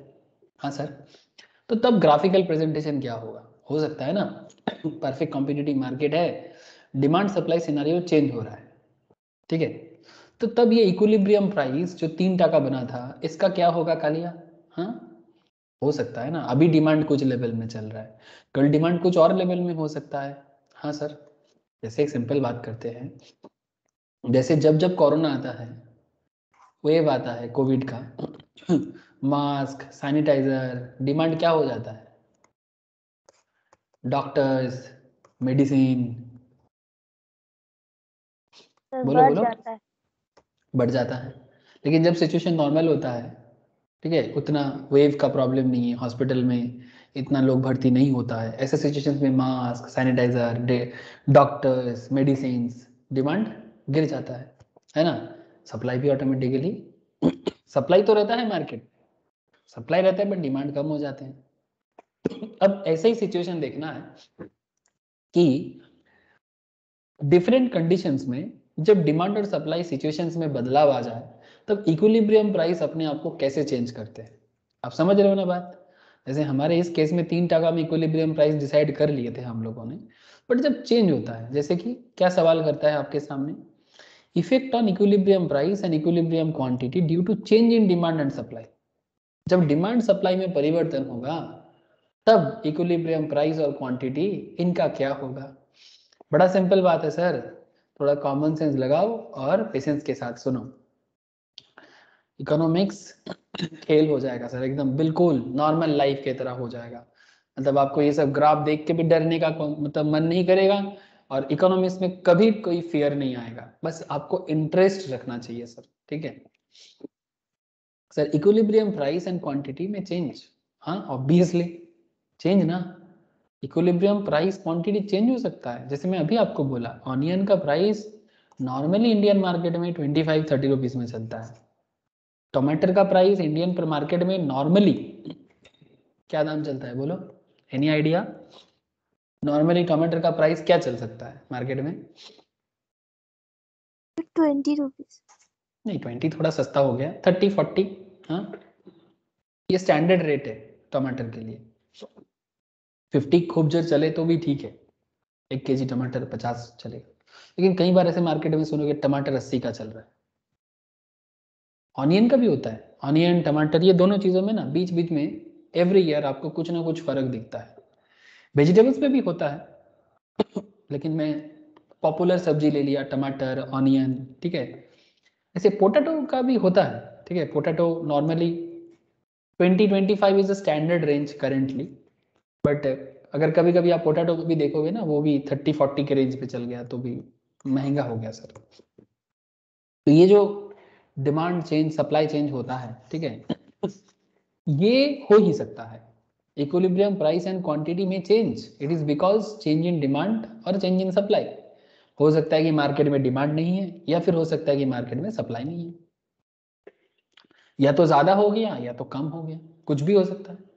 और change in both supply and demand, ये भी हो सकता है कि डिमांड, सप्लाई भी चेंज हो गया, डिमांड भी चेंज हो गया, दोनों एक साथ भी चेंज हो सकता है।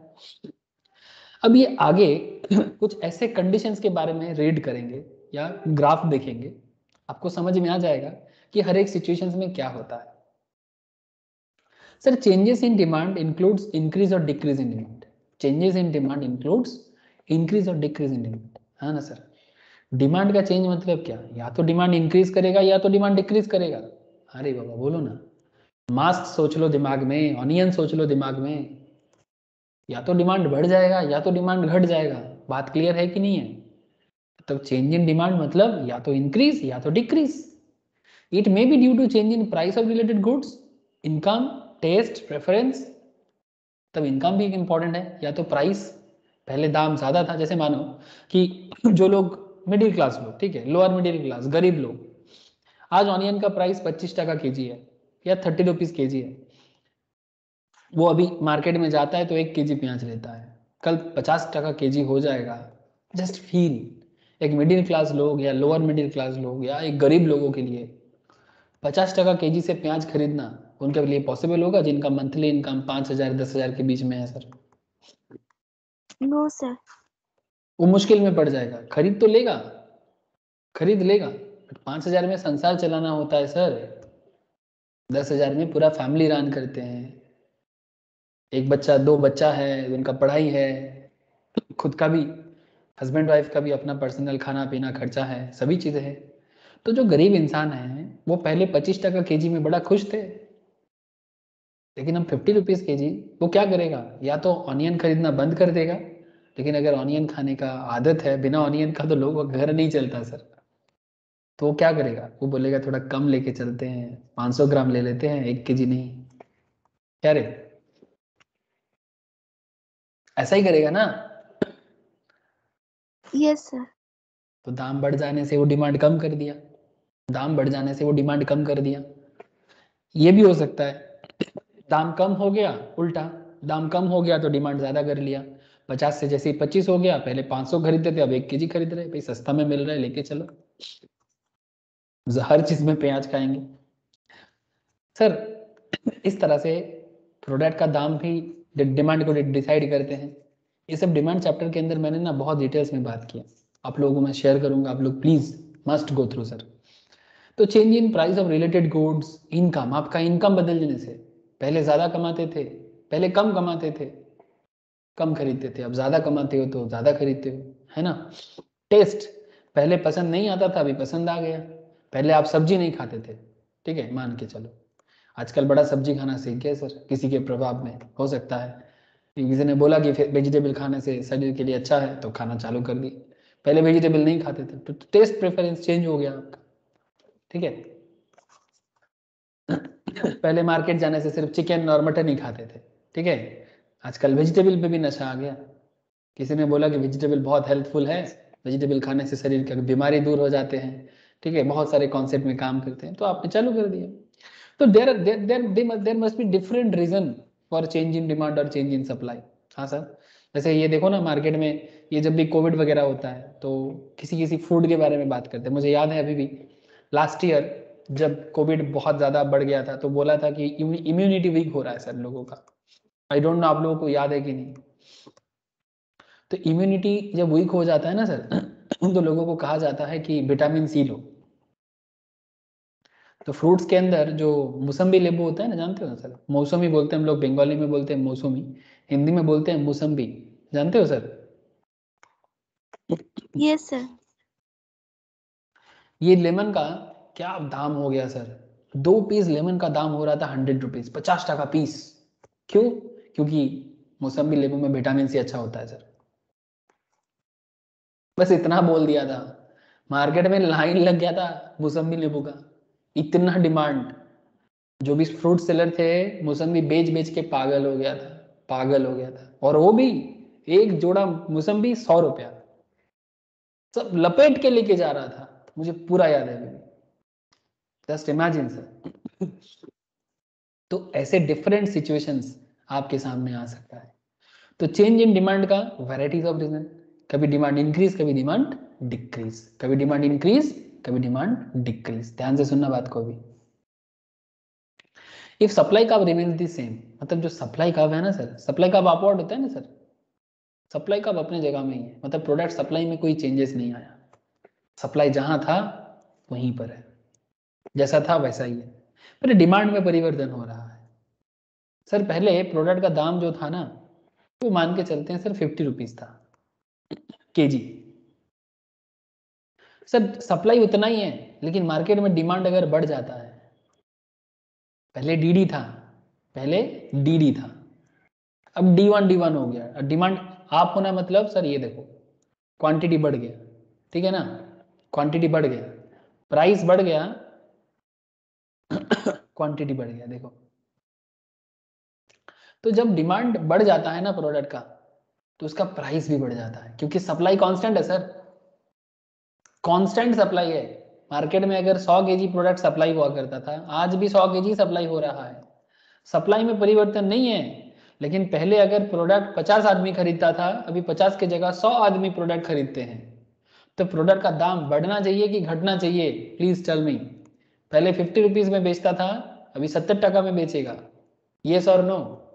क्योंकि डिमांड इंक्रीज हुआ है सर, क्योंकि डिमांड इंक्रीज हुआ है। सप्लाई कांस्टेंट रह के अगर डिमांड इंक्रीज हो जाए तो प्रोडक्ट का दाम बढ़ जाता है। सप्लाई कांस्टेंट रख के, सप्लाई को कांस्टेंट रख के अगर प्रोडक्ट का दाम डिक्रीज हो जाए तो प्राइस गिर जाता है।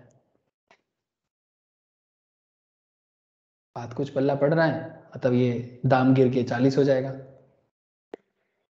सप्लाई कांस्टेंट है लेकिन डिमांड घट गया।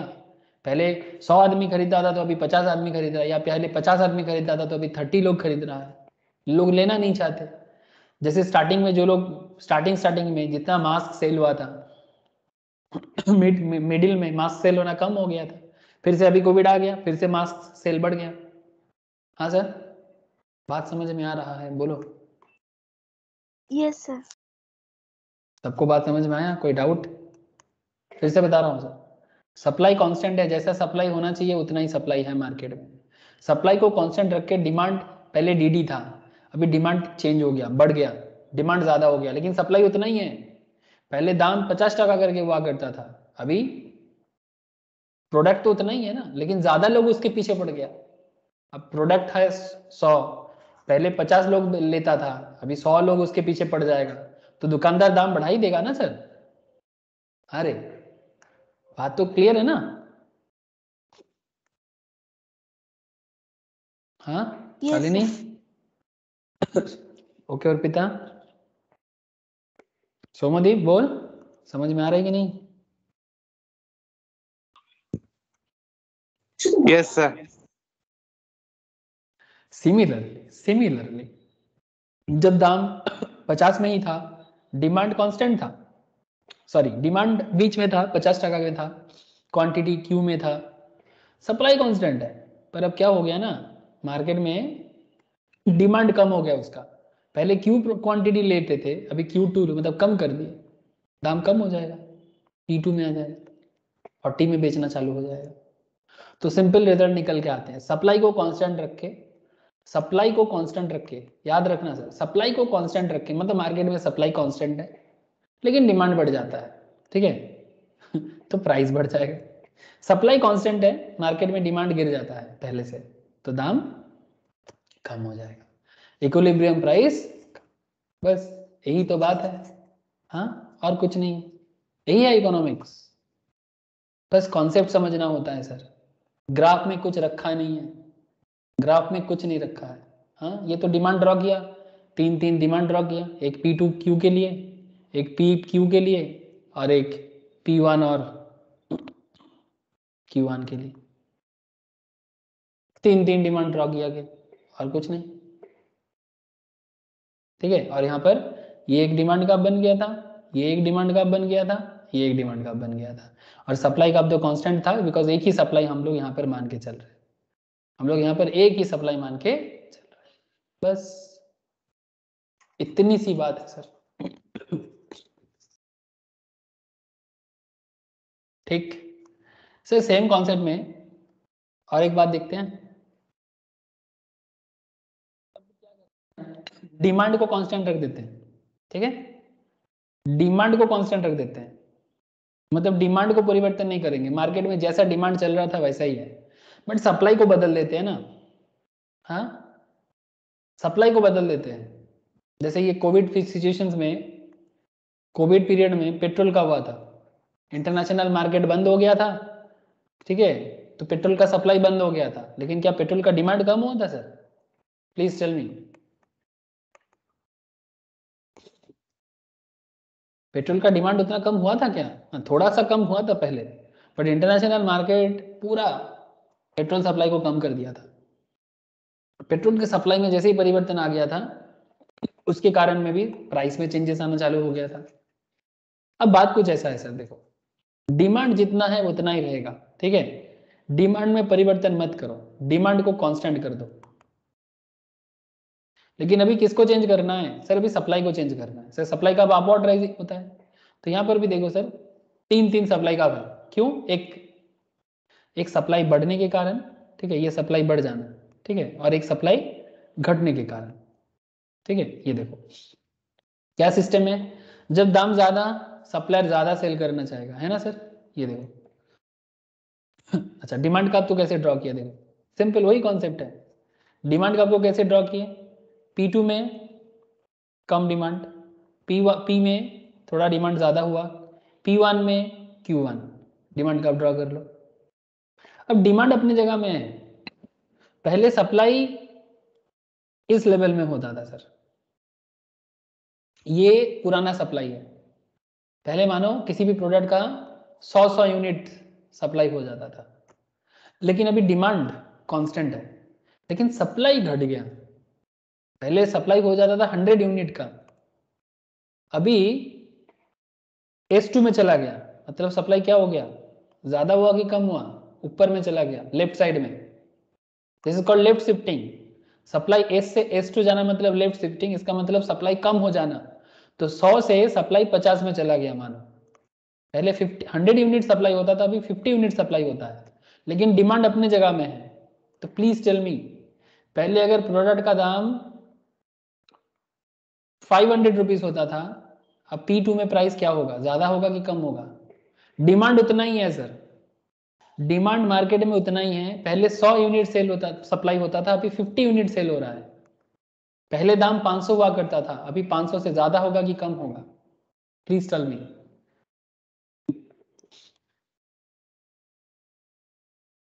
बोलो सर। अरे समझ नहीं आया क्या?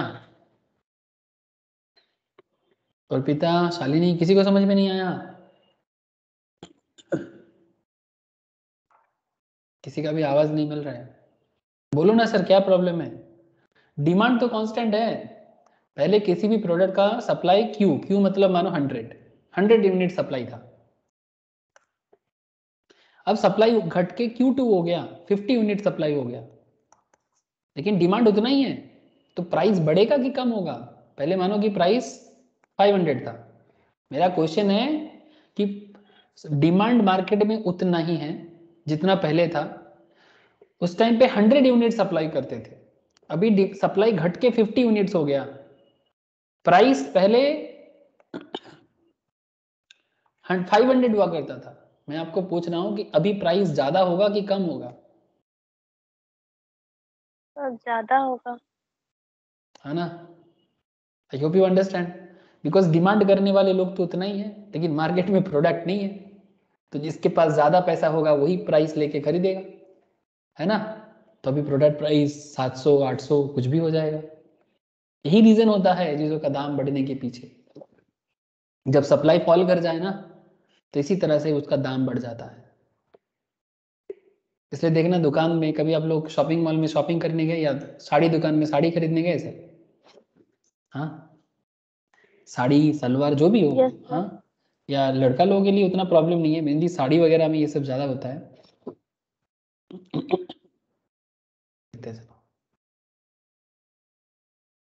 जैसे मानो कि एक साड़ी शॉप में गए, ठीक है, कौन से साड़ी शॉप में जाए, तो बहुत सारा साड़ी शॉप दिख रहा है मुझे। मानो कि जो ये साड़ी है, ये एक ही पीस उसके दुकान में है, इसका और कोई दूसरा नहीं है, और इसका डिमांड बढ़ रहा है, मतलब डिमांड बहुत ज्यादा है लेकिन सप्लाई नहीं है। क्या होगा, साड़ी का दाम बढ़ जाएगा कि घट जाएगा? प्लीज चलो। तो बेड़े जाता है। सर बढ़ जाएगा।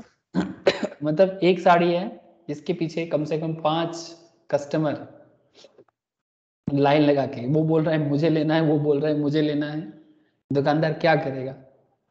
दुकानदार इसका दाम को काम करेगा? हाँ, काम तो बिल्कुल नहीं करेगा। उल्टा 300 चल रहा है ना, 2 दिन बाद 2500 में बेचेगा, इतना डिमांड देख के। समझ रहे हैं ना सर? तो सिंपल, उल्टा भी हो सकता है। अब डिमांड उस अपने जगह में है पर सप्लाई बढ़ जाता है। अब ऐसा same to same sari, almost similar, थोड़ा कलर अलग हो सकता है, ऐसा साड़ी एक नहीं सर, उसके पास काफी सारा है, बहुत सारे लोग पहनते भी हैं। तो जब सप्लाई इंक्रीज कर देगा इसका, तो क्या करेगा? दाम कम करेगा कि ज्यादा करेगा? दाम कम ही देगा। दाम कम कर देगा, बिल्कुल दाम कम कर देगा, बिकॉज यूनिक पीस नहीं रहेगा, ठीक है। और एक कस्टमर्स नहीं, बहुत सारा कस्टमर्स भी डिमांड करेगा, बिकॉज डिमांड तो अपनी जगह में है ही, बट सप्लाई मार्केट में वापस आ गया ना।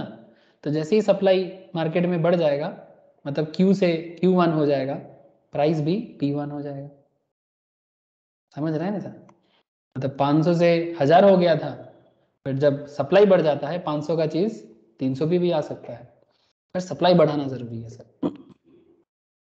तो डिपेंड करता है बिजनेस टू बिजनेस, वो किस तरह से मार्केट को चलाएगा। तो ये कॉन्सेप्ट काम करता है, change in demand, change in supply, यही सब यहाँ पर लिखा हुआ है। आप लोग प्लीज एक बार गो थ्रू कर लेना, ठीक है। मैं तो आपको ग्राफ के हिसाब से ही बता दिया। सिमिलरली जैसे आपने अभी ये दोनों कॉन्सेप्ट देखा ना, up to this decrease in supply तक हम लोगों ने अभी बता दिया। अब ये कॉन्सेप्ट काम करता है सर, एक साथ में सप्लाई भी चेंज कर रहा है और डिमांड भी चेंज कर रहा है सर, ऐसा भी हो सकता है। हाँ, क्यों नहीं हो सकता? सिंगल टाइम पे सप्लाई और at a time simultaneous change in supply and demand, supply भी चेंज, डिमांड भी चेंज, सप्लाई भी घट गया, डिमांड भी घट गया, सप्लाई भी बढ़ गया, डिमांड भी बढ़ गया, या वाइस वर्सा, दोनों हो सकता है। ऐसे केसेस में क्या करोगे सर? ध्यान से जवाब देना सर।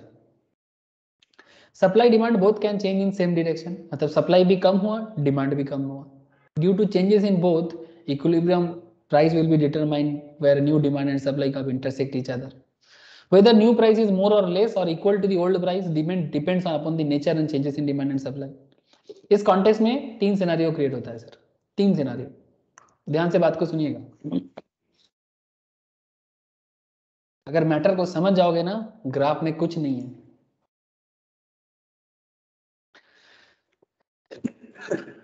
तो इसमें 3 डायग्राम है, तीनों अलग अलग केस में बना है सर। पहला केस, इफ इंक्रीज और decrease in demand and supply both are equal, मतलब डिमांड में इंक्रीज और डिक्रीज जितना हुआ है, सप्लाई और डिमांड में दोनों इक्वल लेवल में हुआ है, मतलब जितना डिमांड चेंज हुआ सप्लाई भी उतना ही चेंज हुआ। से फॉर एग्जांपल प्रोडक्ट प्राइस 500 था, ठीक है, क्वांटिटी भी एक सर्टेन लेवल पे डिमांड करते थे। से फॉर एग्जांपल एक क्वांटिटी, ठीक है, एक ही क्वांटिटी लेते 1। अब एक क्वांटिटी का प्रोडक्ट है, एक क्लॉथ, कपड़ा जो भी समझो, या कोई भी प्रोडक्ट, 500 का दाम है सर। पहले डिमांड DD था, अभी इसका डिमांड बढ़ के D1 हो गया, मतलब डिमांड इंक्रीज किया, ठीक है। सर डिमांड भी इंक्रीज किया तो सप्लाई भी इंक्रीज करा दिया सर। पहले सप्लाई SS था, अभी सप्लाई S1 हो गया। ये राइट वर्ड शिफ्ट है सर, ये देख रहे हैं ना सर आप लोग, ये सप्लाई का जो नीचे वाला लाइन है ये राइट वर्ड शिफ्ट है, ये थोड़ा सा दिमाग में रखिएगा। डिमांड का जब पहले मानो ये डिमांड कब था, अभी डिमांड का इधर आ गया, राइट वर्ड आ गया, तो इसको बोलते हैं इंक्रीज इन डिमांड। अगर डिमांड का इधर आ जाता है ना, तो इसको बोलते हैं डिक्रीज इन डिमांड। सप्लाई के केस में क्या है, सप्लाई का पहले ये था, बाद में ऐसा हो गया, मतलब upward rise, but this is upward rise but left side में जा रहा है, ठीक है।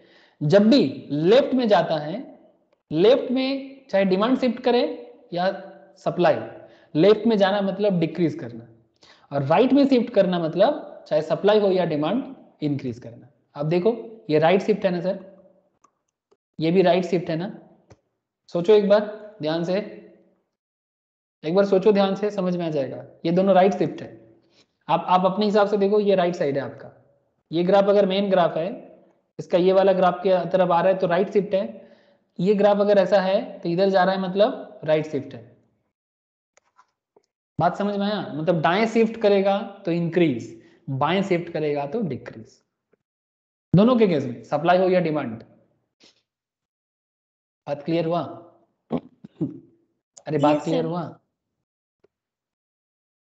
अगर ना हो तो बताना, ठीक है।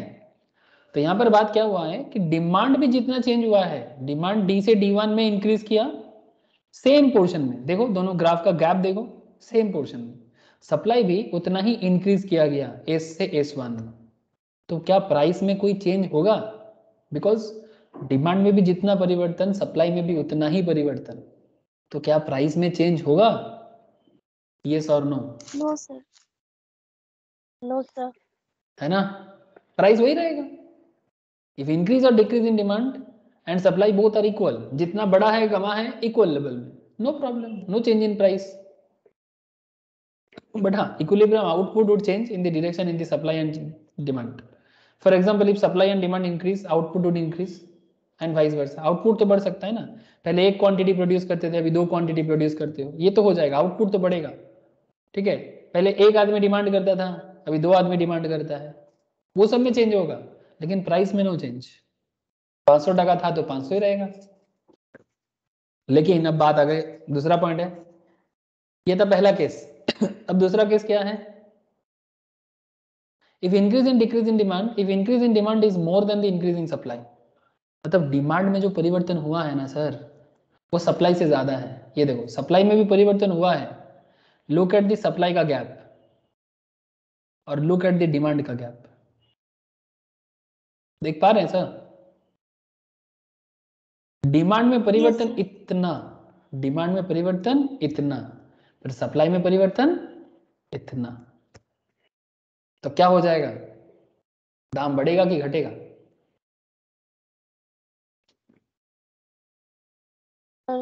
बढ़ेगा। बढ़ जाएगा ना सर, बिकॉज तेज है। डिमांड ज्यादा है, सप्लाई कम है। मतलब ऐसा बात बोल सकते हो कि प्रोडक्ट दुकान में 10 प्रोडक्ट है, 10 प्रोडक्ट 15 प्रोडक्ट हुआ, पहले 50 आदमी डिमांड करता था, अभी 100 आदमी डिमांड करता है, ये प्रॉब्लम हो गया। मतलब 10 के जगह 20 होता तो बात बन जाता sir, percentage wise 10 to 20 and 50 to 100 almost similar percentage change. But सवाल है कि ये 10 से 15 ही चेंज हुआ, लेकिन ये 50 से 100 में बदल गया। तो डिमांड ज्यादा, सप्लाई कम, दोनों ही चेंज हुआ है, पर डिमांड ज्यादा चेंज हुआ है, डिमांड ज्यादा चेंज हुआ है। तो ऐसे केसेस में प्राइस पहले अगर P था अभी P1 हो जाएगा, पहले अगर 500 था तो अभी 600 हो जाएगा। अब तीसरा case, increase in supply is more than increase in demand. अब ध्यान से देखना, सप्लाई जितना चेंज हुआ है, क्या डिमांड उतना चेंज हुआ है? यह है डिमांड का गैप, यह है डिमांड का गैप, और यह है सप्लाई का गैप। मतलब सप्लाई ज्यादा बड़ा है पर डिमांड उतना नहीं हुआ, दाम क्या हो जाएगा? पहले अगर P था तो कम दाम जाते हैं। कम हो जाएगा, पहले अगर 500 था यस तो सर। अभी 400 हो जाएगा, बिकॉज सप्लाई ज्यादा हो गया, डिमांड उतना है नहीं। नहीं तो सड़ जाएगा ना, नहीं सेल करेगा तो दुकान में पड़े पड़े धूल पड़ जाएगा, बेच दो, सस्ता में बेच दो। क्लियर हुआ? ग्राफ समझ में आया? Yes, sir. Yes sir. तो ये है सर मार्केट में प्राइस डिटर्मिनेशन करना। अब जो मैं समझाया उसको समरीटिकली थोड़ा बता के रखा है, आप चाहो तो एक बार रीड कर सकते हो, ठीक है। नेक्स्ट क्लास हम लोग परफेक्ट कंपटीशन का features, monopoly market, oligopoly market, ये सब बात करेंगे, ठीक है। ठीक है सर, इतना ही है सर आज। ठीक है सर, कोई सवाल है तो ओके करो। सर। ओके सर, ठीक है, बाय फिर sir, tata. Bye Bye, sir. sir. Bye sir.